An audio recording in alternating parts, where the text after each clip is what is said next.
Hello guys, so today I'm going to be reading off some of the scary games that people like to play. This is not a request, but there's some things that you should probably know about these games. Yeah. So this is Light as a Feather, Stiff as a Board.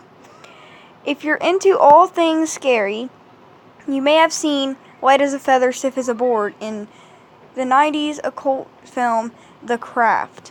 I've watched that movie. The website Castle of Spirits explained, the game Light as a Feather, Stiff as a Board is most often strongly associated with ghosts, the paranormal, demons, and other odd things. This was regular staple for me and my friends at junior high slumber parties, and it totally works. However, Castle of Spirits noted that it's simple physics that causes levitation versus a spirit lifting the person off the floor. If you've ever played this game, here's the quick and dirty.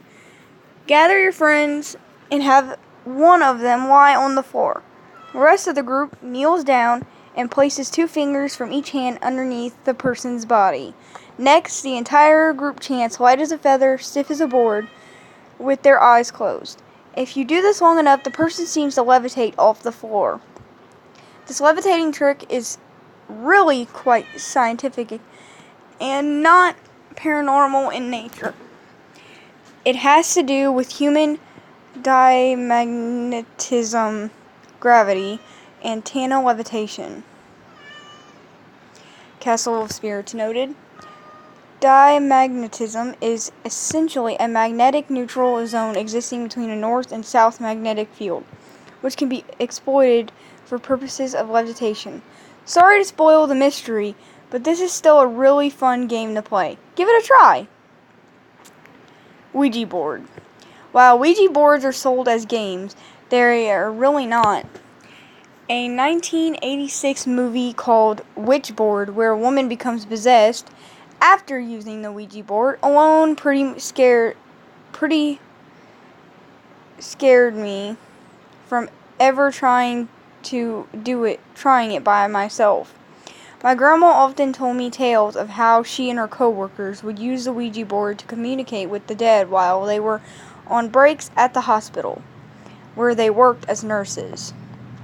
The Ouija board has been around since 1891, where it was advertised as a talking board, according to the Smithsonian, and was born from the American 19th century obsession with spiritualism. If you're not familiar with the game, you can buy it in any toy aisle. The Ouija board is adorned with letters and numbers, and has a clear plachet that is supposed to be moved by spirits. Basically, players lightly touch their fingers on the plachet and ask a question. If any spirits are up for a chat, the plachet will move and spell out messages. Sounds crazy, right? Not everyone thinks so. Strange Ouija tales also made frequent, titillating appearances in American newspapers. In 1920, National Wildlife Services reported that would-be crime solvers were turning to their Ouija boards for clues. In the mysterious murder of a New York City gambler, Joseph Borden Ewell, much to the frustration of the police, Linda Rodriguez McRobbie wrote for the Smithsonian.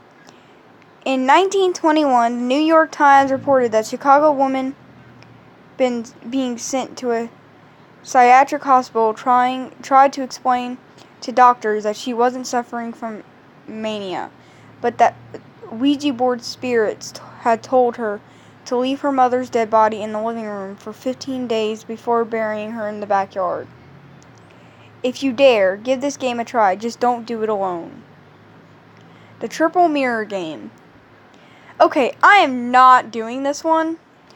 Walking past any mirrors in the dark scares the crap out of me, but if you're braver than me, the Triple Mirror Game is supposed to reflect back the spirits that are hanging around the room. However, Mackenzie Wright from Hodappy cautioned that this game is no joke.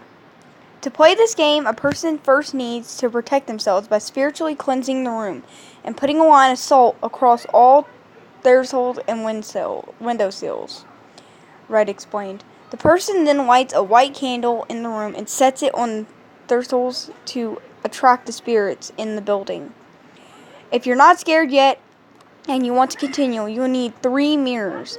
Arrange the mirrors in the room so that you bounce the reflection of the door from one mirror to the other. It is said that if you gaze into the 3rd mirror, you can see the spirits that might be hanging around the home. Right, wrote. Attract spirits? No thanks. I'm perfectly fine with spirits roaming around as long as we can ignore each other. And Wright agrees. Not sure why someone will want to know that, she muses.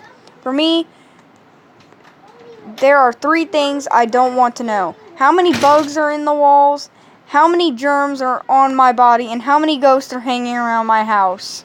What? I'm reading these off. So that your viewers... Yes. The Midnight Game. Merry Christmas, Lavendor is here. Lovedory? Apparently my name's Lovedory now, anyway. The Midnight Game. Okay, let me restart that. The Midnight Game sounds spooky and straight out of American Horror Story. The purpose of this game is to summon the Midnight Man. Jada, shut up! That's his name! Based in an old pagan ritual used to punish lawbreakers, according to the Creepypasta wiki, I guess that's how you say that. This game is 3.5 hours long, and you must start it at midnight. I don't recommend playing this game, but if you're going down a rabbit hole for Halloween horror and you want to continue, this is what you'll need. Gather a candle, a piece of paper, a writing implement, matches or a lighter, salt, and a wooden door. Do not play this game alone. Each person will need a list of materials. Write your first, middle, and last name on the piece of paper. Turn off all the lights and go to your wooden door, and place the paper with your name on it in front of the door. Now take out the candle and light it, and place it on top of the paper. Just before 12 a.m., knock on the wooden door 22 times, as the final knock must occur at exactly midnight. When you're finished knocking, blow out the candle and open the door. By doing this, you're inviting the Midnight Man in the house. Are you sure you want to do this? Immediately relight your candle, Creepypasta explained. This is where the game begins. You must now lurk around your now completely dark house with the lit candle in your hand. Your goal is to avoid the Midnight Man at all costs until 3:33 a.m. Should your candle ever go out, that means the Midnight Man is near you. You must relight your candle in the next 10 seconds. If you're not successful in relighting your candle, you must then immediately surround yourself with a circle of salt. If you're unsuccessful with both actions, the Midnight Man will create a hallucination of your greatest fear and rip out your organs one by one. You will feel it, but you will be unable to react, Creepypasta noted. Signs you are near the Midnight Man include a sudden drop in temperature, seeing a humanoid figure through the darkness, and hearing very soft whispering coming from an indiscernible source. Proceed with caution. Hide and seek alone. Okay, this game is the kind you see in horror movies that usually results in someone coming to an untimely and totally preventable end. I would never do this because it involves possessed dolls, which is creepy, but apparently people like this scary game. If you're one of these people, here's what you'll need to play hide and seek alone. According to Mackenzie Wright from whatever, I'm not going to say that. First, get yourself a creepy little doll, and at exactly 3 a.m., summon a ghost into her lifeless body. Then, invite her to play hide and seek with you. However, before the game commences, you'll need to perform a little home surgery on the doll.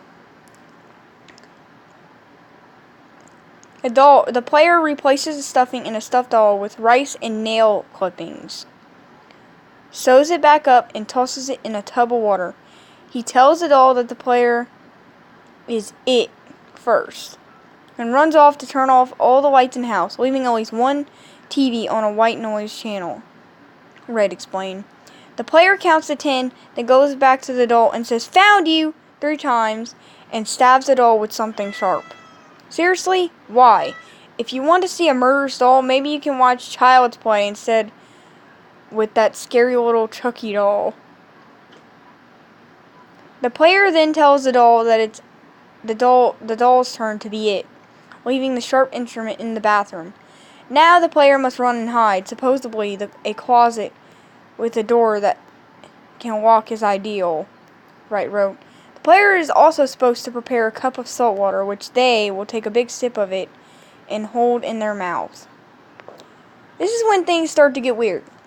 And if you don't think what I described above is weird, you might need a different word. Like, okay, I'm not going to say that.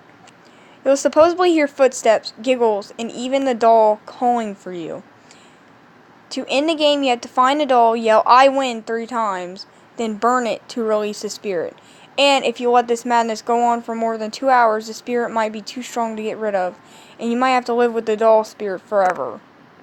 I don't know about you, but if I'm sitting in a closet with a mouthful of salt water and a knife-wielding doll is wandering the house hurting me, I'm probably not going to last 2 hours, Wright wrote.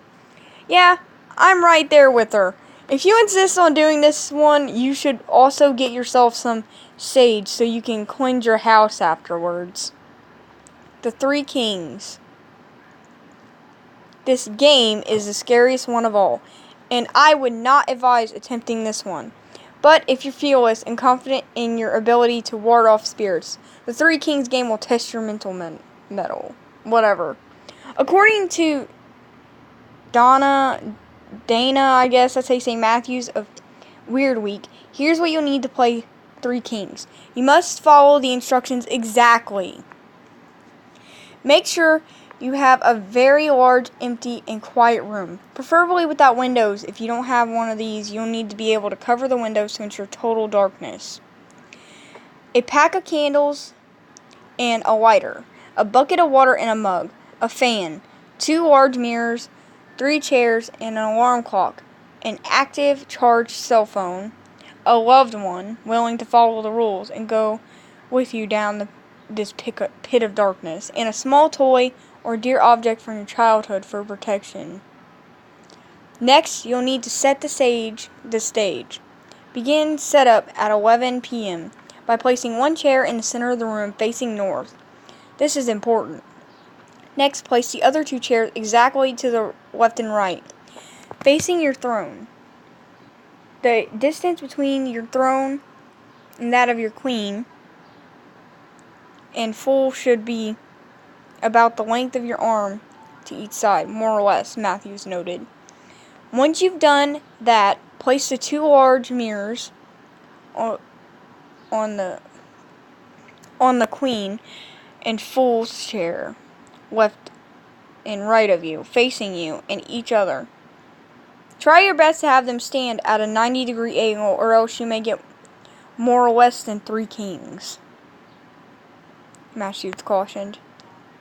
If you sit on your throne facing straight ahead, north, you should be able to perceive your own reflection in each of the 2 mirrors without actually having to turn your head nor your eyes to do so. If you see your own reflection in the corner of your eye, just barely there, then you've done it right. Your daddy's coming home. He walked. Okay. I ain't going to get him. Quit his fucking job. So. Okay. He quit? Yeah. All over because of some shit. I am so sorry about that. Let's continue. So next, place the bucket of water and the mug in front of you, just barely out of reach. Place the fan behind you and turn it on to medium or low. Turn off the lights, leave the door open, and go to your bedroom. Set the candles by the side of the bed next to a lighter, your alarm clock, and your cell phone. Leave it charging. And set your alarm clock for 3:30 a.m.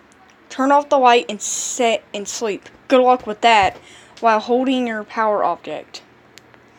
If you're still on board with this madness, you'll begin the ritual at 3:30 a.m.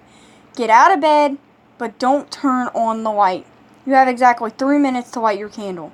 Grab your cell phone and make your way to the dark room and sit on your throne. You should be seated by 3:30 a.m. Don't forget your power object, Matthews wrote. Before you continue, check your potential red flags. If your cell phone didn't charge for whatever reason, do not proceed. If the alarm didn't go off at exactly 3:30 a.m., stop now. If you find the dark room closed, don't go any further. If the fan is turned off, it's not safe to continue. If you have to stop for any reason, you should leave the house and go sleep somewhere else. If all is going as planned, you can proceed and take your throne, Masters noted. Do not look directly at either of the two mirrors beside you. Do not let the candle go out. The fan is behind you. You must protect the candle with your body. Hey! What? I'm so sorry. My mom is being annoying. Okay. Okay, so I was on this one. Next, look straight ahead at the darkness. Do not look at the candle or the mirrors, just stare straight ahead. Eagle-eyed readers surely noticed I didn't say during step up which chair was queen and which chair was fool. That's because it's your job to find out, Matthews wrote. And from their point of view, you are either their queen or their fool. 2. Hence 3 kings. According to Weird Week, hundreds, if not thousands of people have attempted the 3 kings ritual, and most have kind of terrifying experience in it. What they feel is the presence of 2 usually evil spirits. Why would you want to do this? If you do attempt 3 kings and you live to tell the tale, please let me know how it went. I will live vigorously through you. Because evil spirits, no thanks.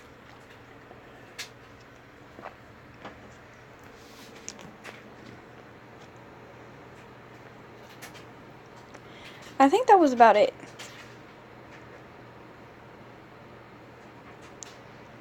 So, this was written by Bustle. Here's the author.